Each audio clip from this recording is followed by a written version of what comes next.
시청자 여러분 안녕하십니까. 지금부터 저는 그냥 한보정로를 시작하겠습니다.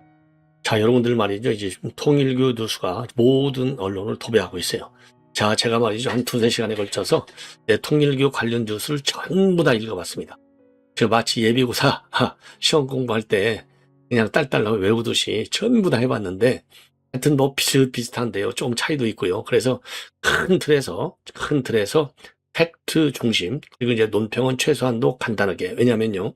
제가 한 20분에 걸쳐서 이제 요 내용을 정리할 건데, 요거요. 그냥 그 뭐라 그럴까요. 이제, 보도하는 그 주체의 성격에 따라서 이게 뭐 10개 방송도 나올 수 있고 5개 방송도 나올 수 있어요. 근데 저는 집합적으로 딱 여러분들께서 이 대한민국의 현 정치 상황을 이해하는데 핵심이 되는 이 문제점 중심으로 해서 말씀을 드리겠습니다. 자, 우선요, 이제 의혹들이 많이 나오는데 오늘요, 우선 윤영호 세계 본부장이 오늘 이제 이 폭탄 발언을 할 것이다. 많은 기대를 보았어요. 그리고 이제 그 주변에서 나오는 얘기도 그럴 가능성이 많아. 왜? 이미 얘기를 했지 않습니까? 구체적으로. 자, 그렇기 때문에 정말 실명을 하나하나 다 까는 것이 아니냐라고 하는 기대치가 우리 야권에서는 상당했어요. 근데 입을 딱 닦았습니다. 이게 이제 하나예요. 그러면 왜 입을 닦았겠느냐? 이게 이제 관심 포인트가 되겠고, 그러면 지금까지 나와 있는 명단 중에서 제일 유력한 명단은 뭐냐? 5명 설이 있고요. 7명 설이 있어요. 예. 그리고 15명 설이 있습니다. 다 달라요. 그런데 구체적으로 실명이 까진 사람은 5명입니다. 그 5명은 누구누구냐? 예, 5명. 예, 요거를 제가 이제 말씀을 드리도록 하겠고, 그리고 그러면 7명은 또 누구누구일 것이냐? 예. 그리고 15명은 또 누구누구일 것이냐? 그래서 요런 거 7명이든 15명이든 오늘 깔 거다 했는데 하나도 안 깠어요. 자, 그래서 지금 이제 언론에 공통적으로 까져 있는 5명, 이거를 여러분께 말씀을 드리도록 하겠고, 예. 그리고 그러면 7명이라고 할 때는 또 어떤 사람들이겠느냐? 그러니까 이름이 똑똑 떨어지기도 하지만 떨어지지 않는 사람들이 있거든요. 그룹핑.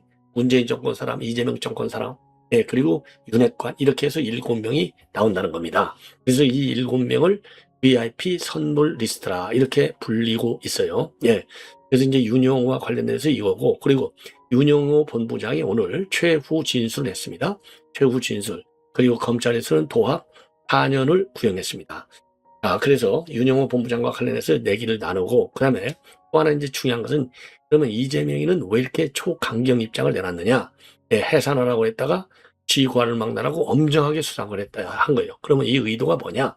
그리고 윤영호 본부장이 왜 갑자기 꼬리를 내렸느냐? 그 의도를 우리가 알아야 될 거 아니겠어요? 예. 그리고 이제 그럼 앞으로 이 문제가 어떻게 진행될 것이냐? 왜냐하면 특검에서는 수사를 안 했거든요. 근데 이제 논란이 많으니까 즉각적으로 국수본에 넘겼습니다. 경찰 국수본에 넘겼어요. 그래서 이제 경찰 수사는 어떻게 될 것이냐? 왜 이렇게 빨리 넘겼냐? 예. 요런 지점이 이제 또 우리가 이제 관심 포인트가 이제 되는 겁니다. 그래서 이재명은 그래서 지금 채널A의 보도 내용을 보면은요, 이재명이가 본인이 직접 통일교층에 내가 만나고 싶다. 이런 얘기를 전했다는 겁니다. 그래서 채널A 보도, 이거 까딱 잘못하면 지금 민감하기 때문에 또 이거 말이죠. 이거 사실과다른 뭐냐, 또 대대적인 또 고발전이 들어가요. 자, 그리고 또 의혹의 대상자들 전부 부인하고 있어요. 모두가 다 부인하고 있습니다. 자, 그런데 부인하고 있는데 똑부러지게 이제 부인도 했지만은요, 구체적인 것은 내일 얘기하겠다라고 하는 분이 한 분 있어요. 그게 정동영 통일부 장관이 되겠습니다. 예. 자, 그리고 그다음에 이제 주요 언론 반응을 또 여러분께 말씀을 드리겠습니다. 주요 언론 반응. 예.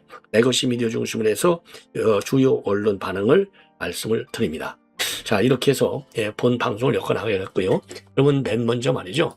맨 먼저 여러분들께서 지금 이제 이 윤영호 본부장의 최후 진술, 그리고 특검 측 입장, 이런 거를 좀 말씀을 드리겠는데, 자, 우선 말이죠. 우선 정치자금법 협의에 대해서는 징역 2년, 그리고 횡령하고 정장금지법 위반, 증거인멸될 나머지 3개 혐의에 대해서는 징역 2년, 그래서 총 4년을 구형을 했습니다.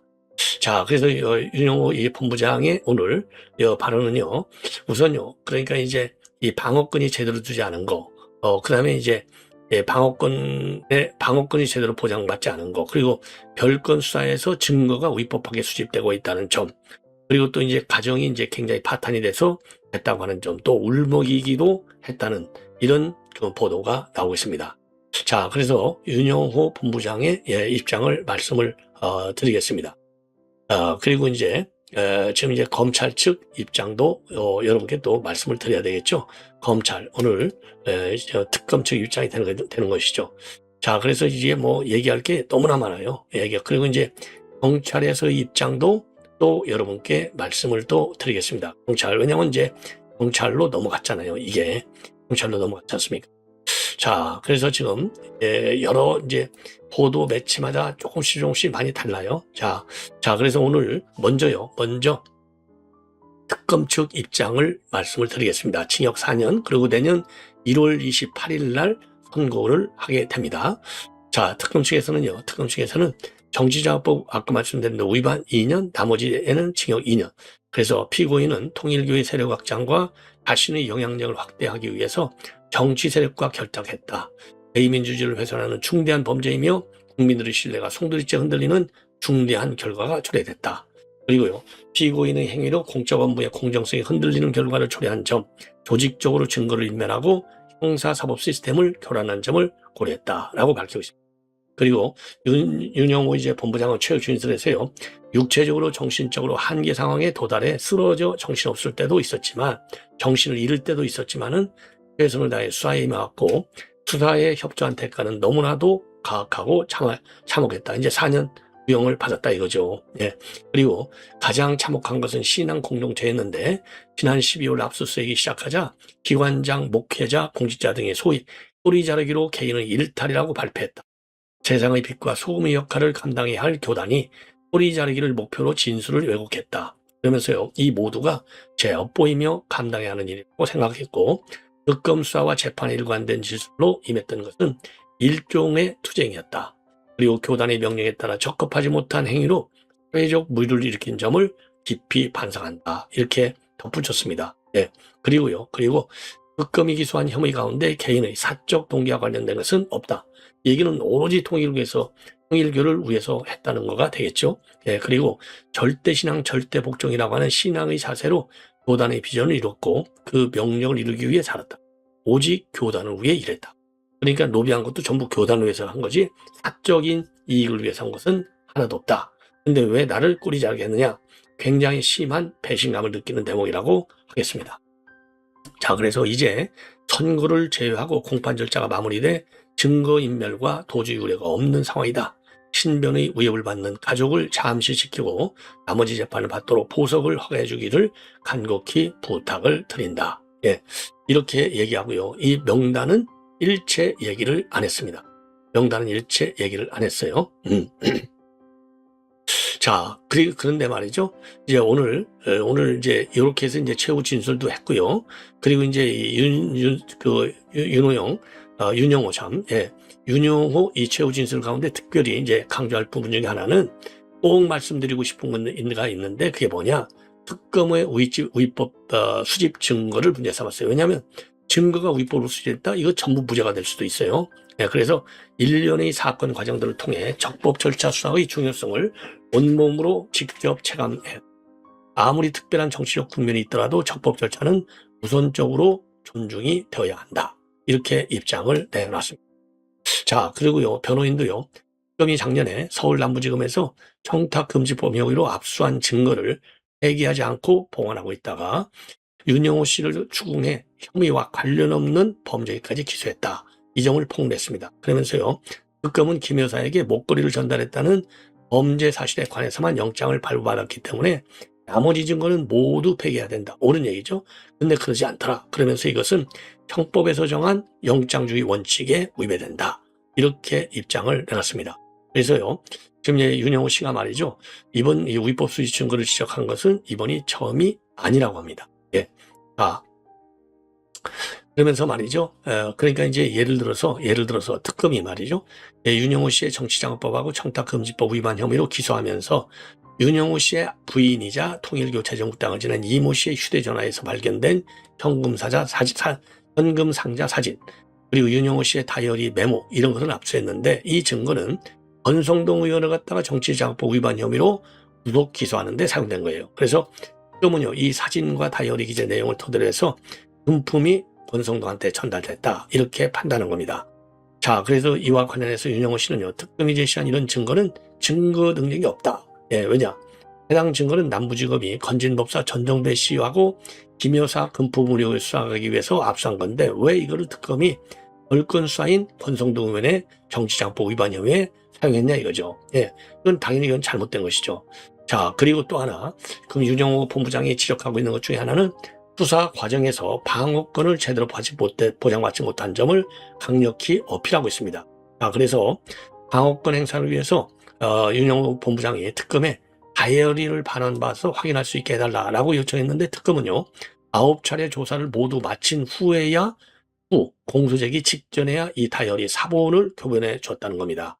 그래서 별건 범죄 사실들 중에 일부에 대해서는 조사 과정에서 아무런 질문이나 추궁도 하지 않은 채 공소를 제기했다, 이렇게 문제 제기를 하고 있어요. 그리고 지난 28일 날 권성동 의원의 재판에 증인으로 나왔을 때 윤영호 본부장은요, 위법 수집 증거에 대한 부분은 진술을 거부하는 게 제 재판에서 필요할 것 같다, 이렇게 문제 제기를 하기도 했습니다. 자, 그런데 문제는 뭐냐? 특검은요, 지금 청탁금지법 위반 혐의 사건하고 권혜연 사건 사이에는 연관성이 있기 때문에 문제가 없다, 이렇게 지금 해명하고 나왔습니다. 그리고 그렇지만요, 재판부는요, 윤영호 본부장의 주장에 정당성을 따질 필요가 있다라고 보고 남부지검의 수사관 A씨를 증인으로 불러서 신문하기도 했다는 겁니다. 그래서 지금 법조계에서는요, 증거 수집 방식, 이거 특검에 이거는 검토해 봐야 된다. 만약 이게 위법 수집이다 그러면은 무혐의, 그러니까 이제 무죄 판결을 받는데 굉장히 유익한 그런 입장이 될 수 있는 겁니다. 자, 그래서 이제 최후 진술 내용 참 안타까운 그런 얘기가 되겠고요. 그 다음에 그러면은 왜 오늘 폭로를 제대로 안 했느냐? 그거는 우선 지금 이재명이가 지금 통일교를 해산하겠다, 그리고 지휘고하를 막론하고 엄정하게 수사하라, 여기 이제 겁먹은 거예요. 여기서 겁먹어서 아이고 이거 잘못하면 큰일 나겠네, 윤희당을 거기다가 더 또 까? 그러면 내가 죽네, 이런 위기의식, 위협을 느꼈을 거라는 거죠. 그래서 우리 국민의 장동희 대표도 또 우리 국민의힘에서 나오는 뭐 한동훈이나 준희로 이거 입 들막하는 거 아니냐, 이재명의 이건 협박이다, 이렇게 비판을 하고 있는 상황이 되겠고요. 그 다음에 하나는 나중에 이제 지금 이제 요거와 관련해서 이제 재판부의 판단을 받았는데, 반성하는 모습을 보이는 게 좋겠다. 여기서 똑가림은 재판부도 자극한다. 그러면 최종 선고에 불이익이 올 수도 있다. 이렇게 보여지는 겁니다. 그리고 지금 윤영호 수사가 딱 끝난 게 아니잖아요. 지금 국수본으로 넘어갔잖아요. 그러면 국수본에서 조사를 받는데 지금 마지막 히든카드 하나는 감춰놓을 필요가 있다는 겁니다. 그래야 수사받을 때 플리 바게닝이라도 할 수 있다는 거죠. 즉 딜을 할 수 있는 히든카드 하나는 감추자 이겁니다. 그래서 윤영호 본부장이 오늘 까지 않았다, 이렇게 해석을 하고 있는 것 같고요. 그 다음에 그러면 이재명이는 왜 이렇게 초강수로 나왔느냐, 정면 돌파로 나왔느냐. 첫째는 여당이 이제, 야당은 이미 걸려서 재판 넘어갔는데 권성도, 여당 의원들이 마침 이 막판에 다 폭로가 됐어요. 그러면은 그러지 않아도 좀 특검 수사가 편파적이다, 공정하지 않다, 이런 비판이 나오고 있는데, 요거를 이재명이가 만약에 여당 관계자들 친명이라고 해서 좀 봐주는 듯한 모양을 치운다 그러면은요, 지금 앞으로 이제 국수본에도 넘어갔고, 그 다음에 그러지 않아도 김건희 이 특검, 민중기 특검에 대한 국민들의 편파 수사, 이런 문제점들을 많이 인식하고 있고 비판이 커지고 있는데 걷잡을 수 없는 상황으로 간다. 그러면 특검 수사의 정당성과 공평성, 이게 도마위에 올라가고, 더군다나 이번에 특검이 이걸로 끝나지 않고 제2차 통합특검으로 또 넘어가잖아요. 그러면 제2차 통합특검으로 넘어갈 때 그 2차 특검의 수사에 있어서 동력을 확보하기가 어려운 거예요. 왜? 특검 수사에 대한 국민들의 신뢰가 무너졌으니까. 또 그리고 지금 이제 이 2차 특검까지 가고 이런 상황에서 요 전반적으로 내란 세력들에 대한 단죄 의지, 이게 단죄의 정당성이 많이 훼손될 수도 있다는 겁니다. 그렇기 때문에 이렇게 이재명 입장에서는 세게 나올 수밖에 없을 것이다, 이런 전망이, 평가가 나오는 겁니다. 그러면 말이죠. 그러면은 지금 이제 이 리스트가 이제 제일 중요해요. 리스트. 과연 이 리스트가 어떻게 됐느냐. 자, 그래서 말이죠. 우선 5인설이 있습니다. 5인설. 5명. 이 5명인데 이 5명은 누구냐? 이미 다 아시죠? 정동영, 전재수, 임종성, 나경원, 김규환. 그러니까 이제 임종성은 전 의원이고요. 전재수는 전현 의원이고, 정동영은 현 의원이면서 장관급이고요. 나경원은 현 의원, 우리 이제 야권, 김규환도 야권입니다. 요 5명의 이름이 오르내리는데 전부 다 강력히 부인하고 있어요. 정동영 장관도 부인하고 있고 내일 자세하게 얘기하겠다. 예, 그런데 내일 얘기 들어오면은 상당히 싱거울 것이다. 그리고 내 인격을 믿어달라. 이렇게 얘기를 하고 있는 그런 상황이 되겠습니다. 예, 그래서 이 관계는요, 뉴스토마토에서 단독으로 맨 먼저 보도를 하고 있는 그 내용이 되겠습니다. 모두가 강력히 부인하고 있고 모두가 강력한 법적 대응을 지금 표명하고 있습니다. 예, 전혀 사실무근이다. 이게 공통점이에요. 모두가. 예, 그래서 뭐 만나본 적도 없고 알지도 못한다. 이런 지금 일관된 입장을 모두가 내놓고 있어요. 이게 이제 5명이고, 그 다음에 이제 또 7명이라는 설이 있어요. 7명. 이게 대놓고 이제 VIP 선물로 되어 있는데, 이 7명 리스트에 등장하는 인물들의 몇 명이 누구냐? 문재인 정부 시절의 청와대 인사. 그래서 문재인 정부 시절의 청와대 인사는 비서실장이 2명이 들어가 있다. 이런 얘기가 나오고 있고요. 현 정부 장관급 인사, 예를 들어서 지금 전재수, 정동영 이런 사람들이잖아요. 예. 그리고요, 당시 야권 핵심 관계자, 이게 이제 일명 윤핵관 권성동이 되는 겁니다. 자, 그래서 이게 7명. 예, 그러니까 현 정부 장관급 인사가 뭐 4명이라는 말도 있잖아요.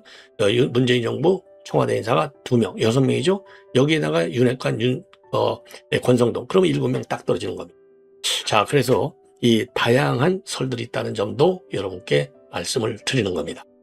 자, 그럼 이제 이게 오늘 이제 경찰로 넘어갔어요. 그래서 경찰에서는요, 내란 특검에 파견돼 있던 박창환 총경, 이분이 지금 수사를 좀 키를 쥐고 있어요. 수사를 할 이분이 이제 이 박창환 총경이 수사, 그러니까 이제 경찰이요, 특별수사팀을 만들어요. 특별 전담수사팀. 여기에서는 이제 중대범죄수사과 안에서 이 특별 전담수사팀을 만드는데, 그러다 보니까 중대범죄수사과장인 박창환 총경이 맡는다는 겁니다. 그래서 11일 경찰청에 지금 조은석 특검팀에 있는데 복귀해서 법과 원칙에 따라서 엄정하고 신속하게 수사를 하겠다. 이렇게 이제 되어 있고요. 그리고 이제 특검에서는요, 이 내용을 이제 수사할 때 이거는 정치자금법보다는 뇌물성이 가깝다. 이렇게 이제 수사를 해 왔다는 겁니다. 그래서 만약에 뇌물죄로 이제 수사를 하게 될 경우에는 유효기간이 말이죠. 공소시효가 10년에서 10년 이상, 15년까지 늘어날 수 있어요. 그래서 정치자금법으로 처벌할 경우에는 시효가 굉장히 이제 거의 한 달 안에는 이제 끝나가는, 한 달도 아니죠. 이제 12월 말이니까 이런 위험한 상황이지만은 뇌물죄로 가면은 시간은 충분하다. 이렇게 볼 수 있는 대목이 되겠습니다.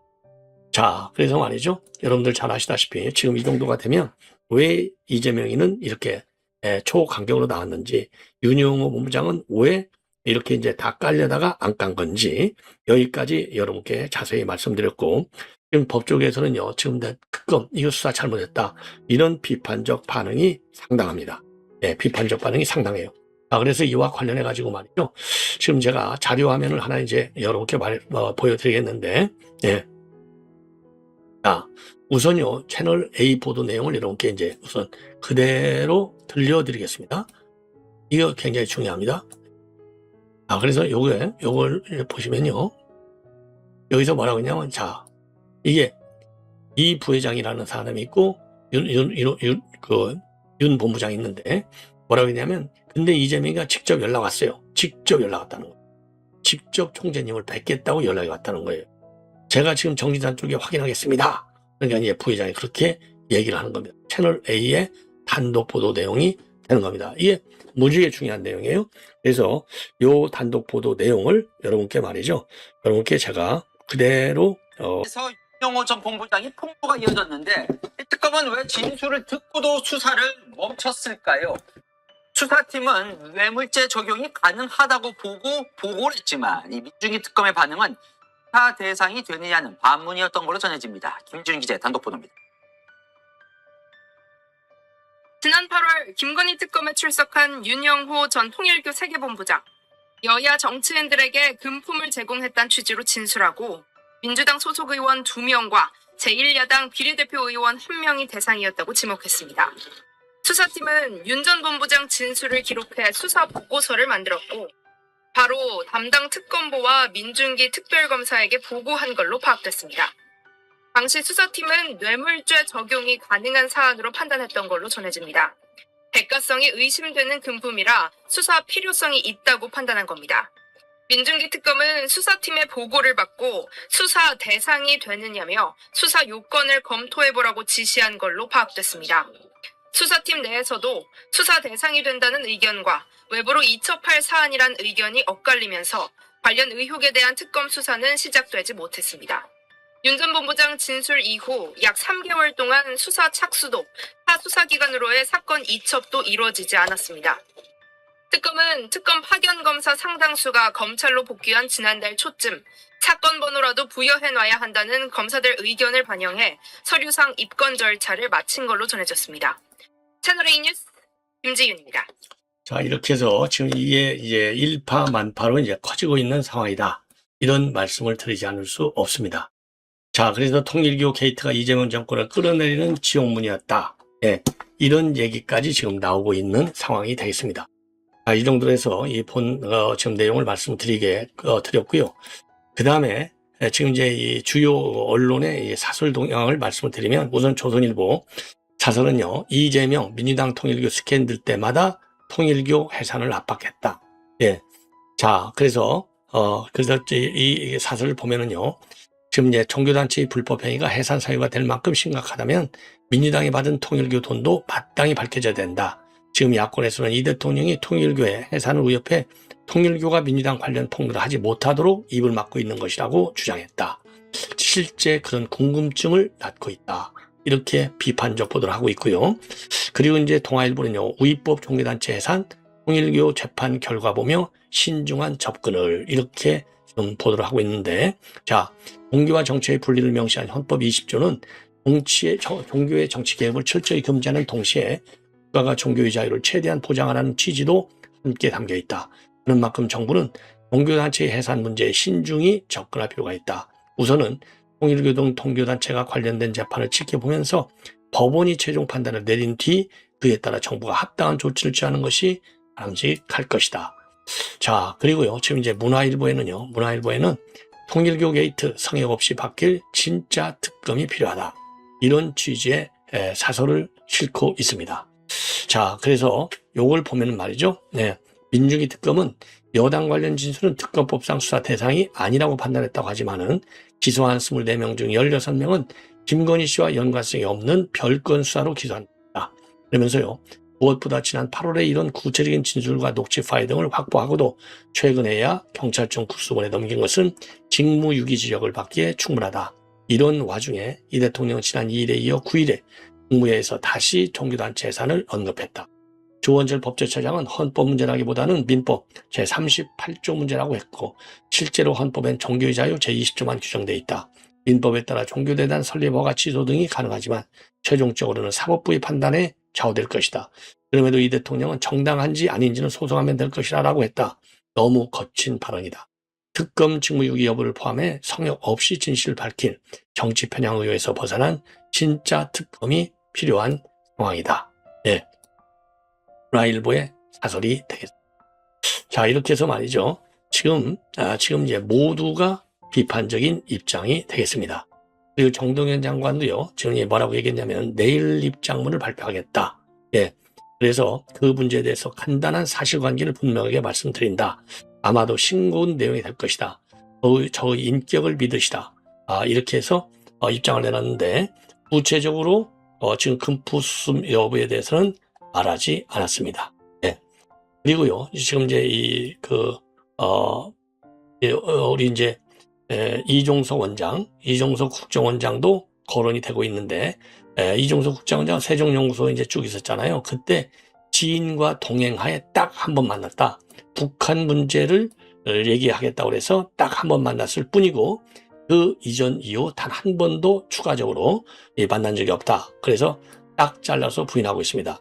제가 보기에는요, 제가 아는 이종석 지금 국정원장은 뭐 이런 문제에 대해서 굉장히 솔직하신 분입니다. 그렇기 때문에 요분 말은 이종석 원장의 이런 발언은 이거는 뭐 사실 가능성이 사실대로 얘기했을 가능성이 상당히 크고 더군다나 이제 그 국정원에서 공식적으로 이걸 발표했기 때문에 이거 거짓말하면 큰일 나잖아요. 그래서 제가 아는 이제 이종석 국정원장의 이 발언 아주 똑부러지게 얘기했잖아요. 뭐 내일은 어쩐다 안 했지 않습니까? 분명하게. 자, 그래서 2022년 초 통일교 관계자가 지인을 통해서 북한 문제에 대해서 할 얘기가 있다며 면담 요청이 와가지고 그 지인을 대동한 상태에서 대종연구소 연구실에서 한 차례 만난 바 있고 그 이후 어떠한 접촉이나 교류도 없었다. 이렇게 분명하게 똑부러지게 얘기를 했어요. 예. 자, 그래서 지금 그 일부 언론에서 이제 이종석 원장을 만났다는 정황이 담긴 녹취록 확보했다고도 보고하고 있지만은 지금 이종석 원장은 세종연구소에서 지인하고 동석하에 만났다. 이렇게 똑부러지게 사실관계를 밝히고 부인을 하고 있는 겁니다. 예. 그래서 다른 분들하고 차이점은요. 다른 분들은 뭐 법적 대응가 있다 어쩌다 그러는데 이종석 원장은 아주 담백하게 전혀 그런 게 없다라고 딱 잘라서 얘기하고 있어요. 그리고 이제 김규환하고 전재수 이제 해저터널을 청탁했다고 하는데 둘 다 이 해저터널 관련 똑부러지게 둘 다 부인을 하고 있습니다. 예, 전재수 그렇고 김규환 의원도 그렇고 통일교 행사에 참석한 적은 있지만은 식사비도 주지 않더라. 그래서 윤영호 전 본부장이 통일교 돈을 가져가서 배달 사고를 내놓고서는 나를 언급하는 것 같다. 배질도 하고 싶다. 의혹을 강하게 부인하고 있는 그런 상황이 되겠습니다. 시청자 여러분, 이렇게 해서 본 방송을 마치겠습니다. 대단히 고맙습니다.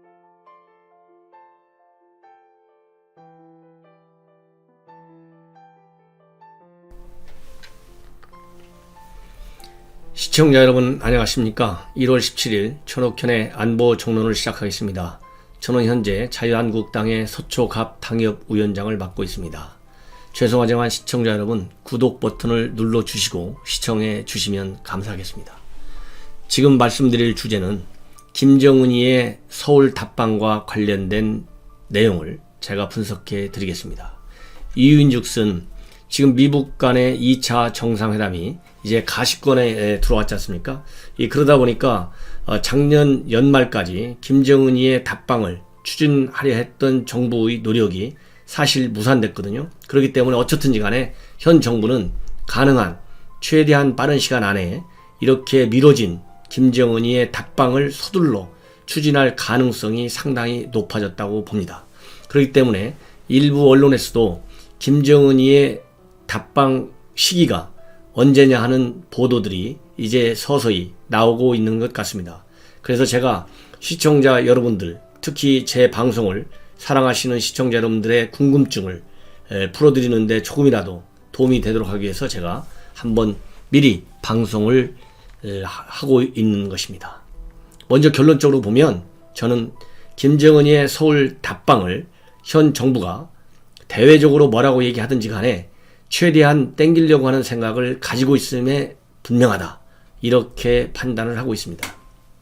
왜냐면요, 첫 번째 이유 중에 하나는 미국 간의 정상회담이 이미 1, 2월 중에 있을 거라고 다 예상을 했는데 이 예상 시기에 맞게 지금 현재 추진되고 있고, 김영철이가 내일 전격적으로 워싱턴으로 직항하는 걸 보면 생각보다 빠르게 미국 간 정상회담이 이루어질 가능성이 충분하다. 저는 그렇게 판단합니다. 그리고 저는 이미 여러 차례에 걸쳐서 김정은의 서울 답방은 미국 간의 비핵화 문제에 대한 실질적인 진전이 조금이라도 나가야만이 답방을 추진하는 것이 남북관계의 개선이라든가 북한에게 핵 폐기에 실제적으로 도움이 되는 거 아니냐, 이런 의견을 강력하게 표명한 바가 있습니다. 제 방송에서도 그랬고, 또 제가 매일같이 고정 출연하는 신의 한수에서도 똑같은 주장을 펼친 바 있습니다. 그렇기 때문에 일단 미국 간 정상회담이 2월 중에 열리지 않습니까? 그 다음에 또 중요한 단서 중에 하나는요, 문재인 대통령도 이번에 지난 연말에 김정은이가 친서를 통해서 또 신년사를 통해서도 얘기했고, 문 대통령도 친서를 통해서 김정은이의 답방을 꼭 실현하겠다, 이런 의지를 표명한 바 있습니다. 그렇기 때문에 김정은이의 답방은 이제 가시권에 들어왔다고 봐도 무리가 아니다. 이렇게 생각했습니다.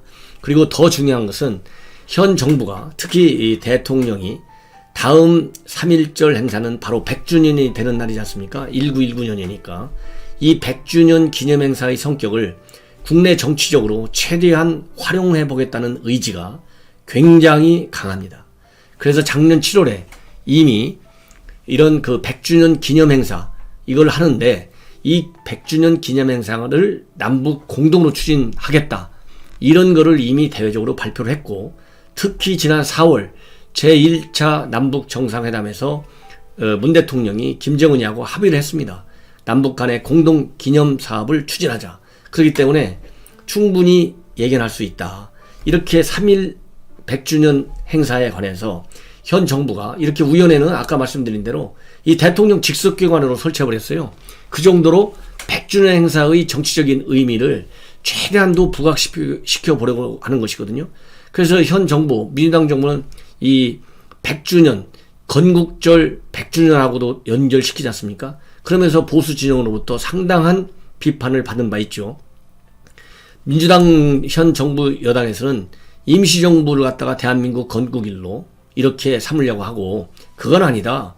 국제법적으로서도 그렇고 1948년을 대한민국 건국일로 해야 된다. 이런 강력한 비판과 견제에 정부가 살짝 지금 숨을 죽이고 있는 상황이거든요. 그렇기 때문에 제가 보기에는 이런 걸 다시 불집혀서 이 정부가 생각하는 원래의 취지대로 건국절을 갖다가 100주년 임시정부로부터 찾으려고 하는 그런 의도를 관철시키고 홍보 효과를 노리는데도 김정은이의 답방을 활용하고 싶어하는 그래서 대대적으로 국내적으로 김정은이의 이 최초의 답방에 대한 역사적 의미를 이렇게 굉장히 부각시키려는 의지가 강하다. 그런 측면에서도 이렇게 3.1절에 어차피 김정은이가 올 거 아니겠습니까? 무리를 해서라도 내려오게 할 가능성이 저는 충분하다. 이렇게 봅니다. 그리고 이제 그러면은 김정은의 답방은 이제 미북 간 정상회담이 이루어지고 지난번에 대통령이 얘기한 대로 전에는 연내에 답방을 해서 답방한 다음에 미북 간 정상회담을 해도 아무 관계없다. 즉 처음에는 만약에 미북 정상회담이 선거 전에 열렸으면은 당연히 답방이 좀 뒤로 밀릴 수 있는데 선거 전에 안 열리고 선거 이후에 열린다 하니까 그 미북 정상회담 전에 답방을 하려고 굉장히 서둘렀었는데 그게 결국은 안 됐지 않습니까? 그러다 보니까 이제 미북 정상회담 저는 어디라도 좋다 이렇게 조금 후진하는 모습을 보였는데 지난 신년사에서 문 대통령이 미북 정상회담 이후에 답방 추진하겠다 이렇게 얘기했거든요. 그렇다고 한다면 미북 정상회담 이후 바로 하는 것이지 미북 정상회담 이후에 뭐 한두 달 후에 하겠습니까? 그리고 이미 4월 달에는 시진핑이가 김정은이를 만나러 평양을 간다고 이미 밝혔어요. 그리고 5월 달에는 또 시진핑이가 서울에 와서 문 대통령하고 정상회담을 하겠다고 밝혔어요. 그런 물리적인 측면에서도 3월이 적긴데 3월 뭐 10일, 20일 왜 하겠습니까? 3월 1일 날 하죠. 그러나 문제는 어디에 있느냐? 지나치게 이것이 아까 얘기한 대로 건국절과 이렇게 맞부딪혀서 생각하려고 한다면 또 다른 논란을 초래할 수가 있고 더 중요한 정말 민감한 이슈는 3.1절을 생각하는 정치적인 의미 이것이 김정은, 김일성, 김정일이가 생각하는 거하고 대한민국 국민이 생각하는 거 다르다. 우리는 3.1절은 그야말로 비폭력 평화운동이지 않습니까? 독립운동. 그러나 북한에서는 항일 무장투쟁이라는 이 6자리 항일 무장투쟁 이것이 북한 체제의 정통성을 끌어내는 굉장히 중요한 이 정치적인 사건으로 보고 있거든요. 그렇기 때문에 이런 3.1절 100주년 행사를 김일성, 김정은 이 3대 체제의 가장 중요한 그 정통성을 부여하는 하나의 계기가 김일성의 항일 빨치산 투쟁운동이지 않습니까? 이렇게 됨으로써 김정은 체제의 정통성, 정당성, 3대 세습 체제의 정치적인 인정 이런 것까지 포괄하는 그러한 김정은이한테 정말 엄청난 선전 소재로 활용될 악용될 소지가 충분히 있다. 그래서 대한민국 현 정부가 또 대한민국 국민이 마치 김일성의 항일 빨치산 운동을 적극적으로 정치적으로 지지하고 시인하는 것처럼 김정은이가 왜곡 선전할 가능성이 저는 굉장히 농후하다 이렇게 봅니다. 그래서 3.1절의 답방 4차 하는 문제는 그런 정치적인 민감성 때문에 저는 그렇게 바람직하지 않다. 이러한 부작용, 이런 후폭풍을 예방하려면 최소한도 김정은이가 할 모든 군사 도발에 대한 사과와 반성, 이것이 굉장히 중요합니다.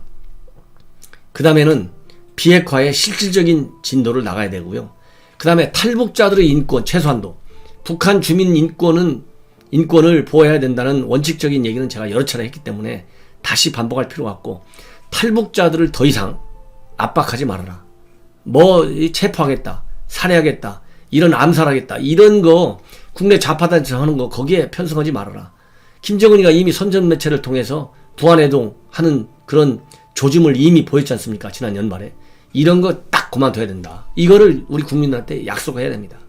그래서 이러한 최소한의 김정은이가 양식 있는 지도자, 그야말로 남북 간의 신뢰를 받고자 하는 정말 김정은이로 다시 태어나는 계기로 삼지 않는다면 3.1절의 김정은 남한 방문은 많은 부작용을 일으킬 우려가 있습니다. 그렇기 때문에 다시 한번 강조하지만 김정은이가 정말 현 정부가 뜻하는 대로 국회까지 가서 환영받고 연설을 하려고 한다면 김정은이가 가지고 있는 모든 문서에서 통전 전략 이거를 좀 없애라.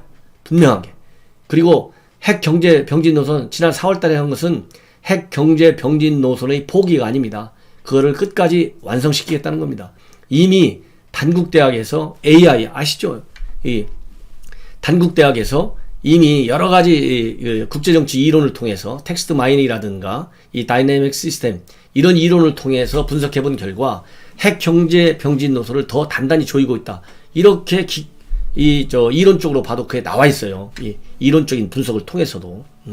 그렇기 때문에 이러한 핵 경제 병진 노선도 제대로 좀 포기하고 통전 전략도 제대로 포기하고 주한 미군 문제도 지금과 같은 기존 주장을 완전히 다 버리고 이러한 몇 가지 선행 조치가 이루어진다면 3.1절 방문을 저는 환영은 안 하더라도 강력히 반대는 안 하겠습니다. 그러나 그런 선행 조치가 없이 3.1절 방문을 추진한다면 오히려 김정은이 이야기하는 남남 갈등, 이 건국적으로 얼마나 이게 문제가 많습니까? 그러지 않아도 남남 갈등 소지가 많은데, 그 다음에 3.1절 계기로 해서 그러지 않아도 지금 한일 간이 지금 얼마나 나쁩니까? 한일 이간 또 한미 이간까지도 획책하는 전형적인 통전 전략의 호재로 삼을 가능성이 많다. 이거를 제가 강조하고 싶습니다. 이것으로 지금 전옥현의 안보 정론 시간을 마치겠습니다. 감사합니다.